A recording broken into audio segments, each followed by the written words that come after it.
back as advertised. Day 3 of the 14-day series of breaking down the beauty of being wrong. Yesterday was 13 days from my anniversary. Today is 12 days from the 1 year anniversary of my baby, my book, my pride and joy, the first of many works. You feel me? Go get that. You feel me? Let me show you the image before I break down another sermon I'm giving you niggas that work. You feel me? In my Lux voice. Today's chapter 3, is cognitive dissonance. One of my most vital chapters for sure, and the only chapter that doesn't signify the beauty or the ugly, but rather just a concept in which you need to know to understand how to embrace wrongness and how to process and even understand when you feel a certain contradiction in your body, how to deal with it, how to better navigate. You feel me? So let's get right into it. Chapter 3, this is page 37 in the book, right out the gate. First lines of chapter 3. Fire. For us to better understand the difficulty of processing new signals, we have to get familiar with the concept of cognitive dissonance. Cognitive dissonance is a psychological concept that claims humans have mental discord when they are made aware of occupying two or more contradictory beliefs, ideas, or values. An example of this would be like the moment you notice you believe in heaven and reincarnation at the same time. So cognitive dissonance is when you have an idea and you accept it and you believe it to be reality, and then another idea comes and it feels like a literal contradiction to your existence. Because the idea doesn't align with yours, your brain automatically refutes the information that's coming towards you. So say, like I said, you believe in heaven. When you hear reincarnation, you get triggered or a dissonance because you already have a stance on that position. So reincarnation, you might deflect, reject, or try to neglect. I use that in the book. That's why I used it then. You might try to reject that information due to that feeling. Dissonance is like pain, you feel me, or discord. So it's a cognitive is the brain. So brain discord when contradiction is met.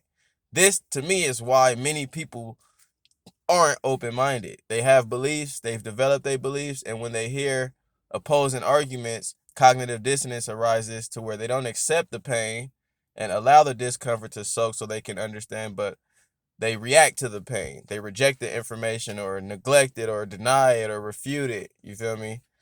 Big, big, big emphasis on chapter 3 if you got the book. Beliefs or ideas like the moment you notice you believe in heaven and reincarnation at the same time. That would be cognitive dissonance. It also occurs when someone engages in an action contradictory to their belief, like being a vegan and eating a hamburger. So if you claim or you believe to be vegan, that's what you claim to be. And then when you're met with a meat hamburger, cow-based burger, if you're aware, cognitive dissonance should arise. You know what I'm saying? You meet the contradiction and you're like, okay, at this point, I either am not a vegan or I have to denounce this burger because I am living contradictory. When it's an action and a belief, it's like living contradictory. When it's two ideas, it's more so in the realm of ideology and cognitive. But when you're doing something contradictory to how you think, you can feel that shit even more. You feel me? It's cognitive and spiritual dissonance at that point. So being a vegan and eating a hamburger should provoke cognitive dissonance. Cognitive dissonance is a natural occurrence of the mind once the contradiction in belief is realized. That means you have to know about it. You have to realize it. You know what I'm saying? Even if you don't, it probably still occurs, but you're just going to deflect out of thinking that you're right. So you're not going to realize that you're experiencing cognitive dissonance. You feel me? Therefore, you'll never be able to change it. It is then the human's reaction following the realization that needs to be given attention. So how you react to, like, let's say you're a vegan and you got a burger and you be like, you know what, it's just one time. That's your reaction to the cognitive dissonance because you're contradicting yourself. So at some point, the reflection has to be deeper than excuses or reasoning to justify the contradiction. You have to patch up that contradiction so you no longer move in a contradictory manner. So it is then the human's reaction following the realization that needs to be given attention to prevent being victim of the dissonance. Making excuses and reasoning and never understanding your dissonance only is going to make you a victim. You feel me? Trying to defend every one of your beliefs to the core without hearing contrasting information. When one realizes that they have contradicted themselves in beliefs, they're now faced with two core options. I created these options.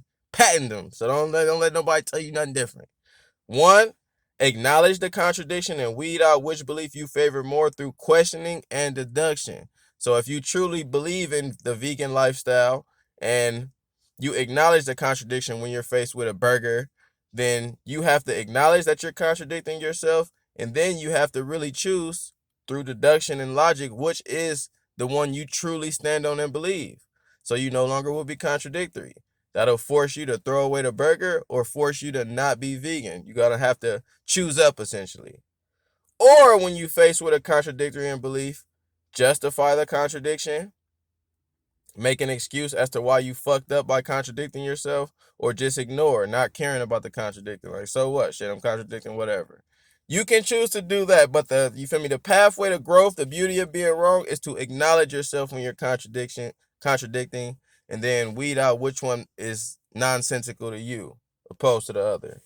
The beauty of being wrong will, of course, implore the first option, as acknowledging a contradiction will disable the flawed reasoning of having two directly opposing beliefs. Unfortunately, nowadays, we've shown a lesser propensity for the former, which is the acknowledging, and brought into the dumbass latter, the latter being justifying the contradiction by saying, you feel me, I'm doing this because whatever, let's say it ain't no vegan food out here, and you're making an excuse as to why you contradiction, but at the core, you are contradicting.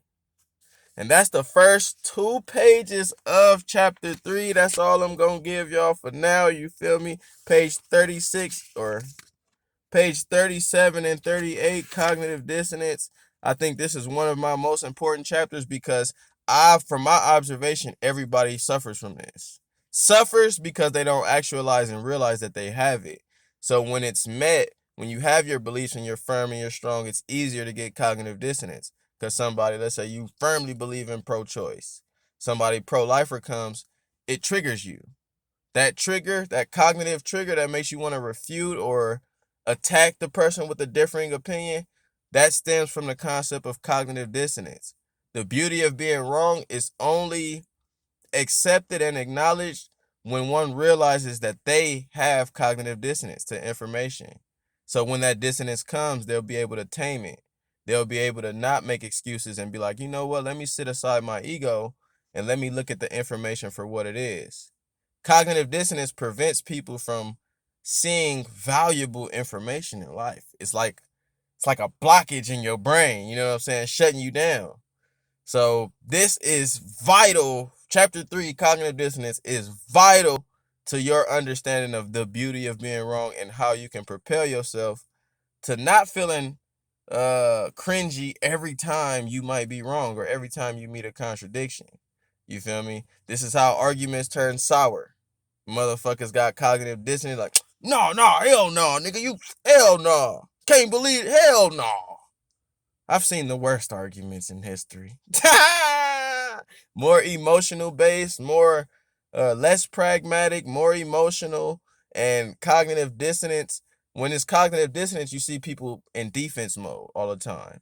When you don't have cognitive dissonance, you see people, okay, I understand why you disagree. And you know what? Maybe you're right. But when two people with cognitive dissonance are battling each other and their ideas is getting attacked and their beliefs, all you see is refutations, niggas denouncing. Then at some point, a nigga might be, you know what, man, nigga, you stupid. Shut up, nigga, you dumb. You don't know what you talking about. Character attack, ad hominem, the worst form of argumentation. It's a lot of fallacies. I think name calling is one of the worst because all fallacies ain't got nothing to do with the argument, but that's one of the worst. So, you feel me? Chapter 3, cognitive dissonance, read that. Go get the book. This shit is heavy, man. Day 3 of 14. We're going to keep it going. With that being said, we at the 10-minute mark. It's your boy Dave. Much love. Join this journey, baby.